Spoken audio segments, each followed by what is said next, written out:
students, my name is Swabararon Petang. I'll be taking you guys through religious education BGCSE. So in today's lesson, we're going to be talking about dimensions of religion.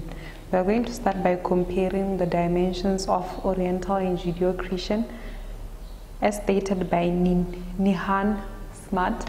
Then we move on to the 7 dimensions of religion. Then we're going to talk about the common features of ATR and Hinduism as our last objective.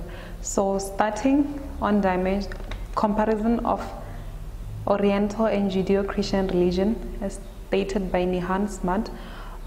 Oriental religions are religions that originated in the countries east of the Mediterranean Sea. Those are Hinduism, Buddhism, Shinto, and Sikhism. Then we have Judeo. These are the religions that originated in the Middle East, which are called Abrahamic religions.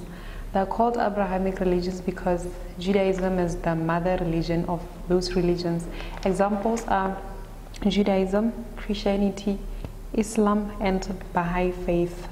So we're going to compare these 2 types of religion, Oriental and Judeo-Christian religions. First comparison, all Judeo-Christian religions are monotheistic. What do we mean when we say they are monotheistic? We mean that they believe in one God. Then with Oriental religion, it's quite different. There are some that believe in one God, and there are those that believe in more than one God. And those that believe in more than one God, we call them polytheistic. Examples of those that believe in one God, we have Sikhism. They believe in just one God. Then we have Hinduism. Hindus are polytheistic, meaning that they believe in more than one God. Then another comparison is that Judeo-Christian believe in life after death. We believe those religions believe, the people of those religions believe that when somebody dies, they're going to live again in the next future or next world. But as for Oriental, all of them believe in the concept of samsara, that is the cycle of life, which starts with birth, death, then rebirth. They believe that it depends on how you lived your life. If you didn't live your life according to how your religion is expecting you to live your life, then it might get hard for your life to be reborn again. But if you live your life well according to how you should live, it will do practices that are good. They believe that you will be reborn into something else that is maybe something that is very beautiful or something that is valued in the environment. Then another comparison is that in Judeo-Christians, people have a personal encounter with their God, but with Oriental religions, they do not have personal encounter with their God, except for Sikhism. So what it means is that for Judeo-Christians, they can speak to their God without even having an intermediary in between the God and the person. The person just bows down and prays, then the message is sent directly to God. Then we move on to the second objective, which is dimensions of religion. We have 7 dimensions of religion, which I am going to talk about right now. The first one is practical and ritual dimensions. This is what followers do as part of their religion, like prayer, how they pray, modes of dress, how they dress. We know that we have Muslim women who dress like they wear those long dresses and cover their heads. Sometimes they only show their eyes. Then we have, for Christianity, it's quite different because they dress differently depending on the type of church they go to. And even pilgrimage, they have different places of worship places where they are where they are found. The pilgrimage is a journey to the place of worship, So for Islam, the pilgrimage place is Mecca, and they're expected to visit that place at least once in their lifetime. Then another dimension, we have experiential and emotional dimension. This one is concerned about the emotions of a person, what goes on inside a person. These ones is just what you believe. Some people believe that they're talking to God, or they have seen God, and many other experiences. Some believe that they have touched God. Some believe that God always sends messages to people through them.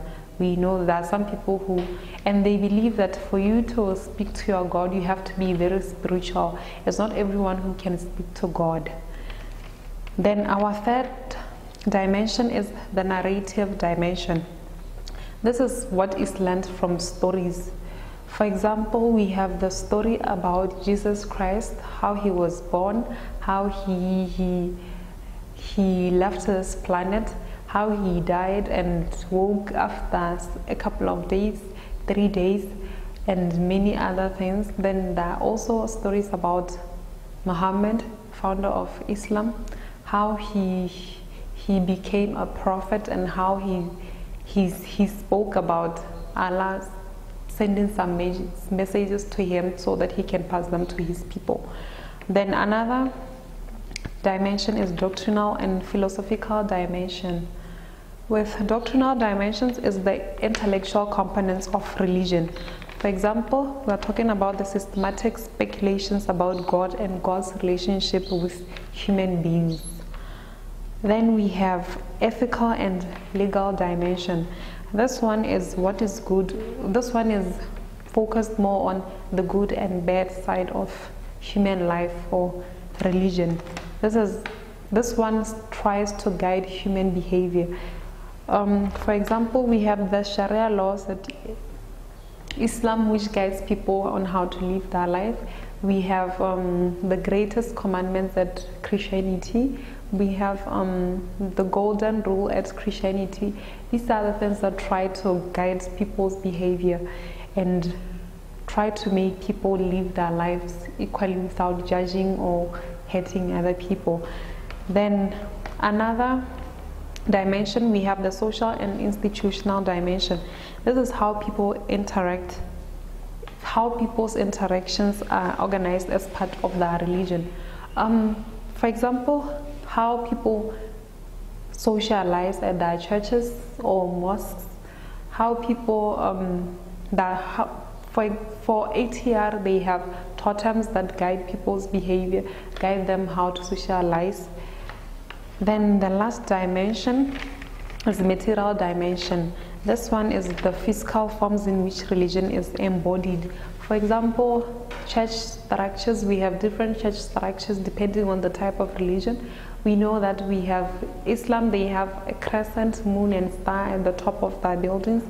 Others, the buildings are quite different. It's not, for some religions, it's not just a normal church or a normal home like in other religions. It's different. You can just show that this is a church or a building, a place of worship for this kind of religion, depending on how you really know those kind of religions. Then our last objective is common features of ATR and Hinduism. That is African traditional religion and Hinduism. How are these two related, or what features what features does Hinduism have that are similar to that of African traditional religion? The first similarity is that they both believe in one supreme being. These two religions believe in one supreme being. Then another one, they both have arranged marriages. So for them, you don't necessarily choose your life partner. It's either your parents or your church members choose whom your husband or wife is going to be. Then again, both followers are members by birth. That is to say that when we are born, in a Hindwick or ATR family, you are automatically a member of those two religions. You don't have to get to choose that, no, I want to follow Christianity, I want to follow Islam. You are born a member of that religion by birth. Then they both believe in seclusion. Seclusion is whereby a mother gives birth, then they are given a certain period of time to nurse the baby for, they call it Botswana at ATR. And then lastly, they have initiation schools whereby young boys and girls are taught how to be adults. So sometimes there's circumcision and those kind of things. At ATR we have Bokhwera and Bojali. Well, that's all I have for you today. See you in the next topic. Thank you.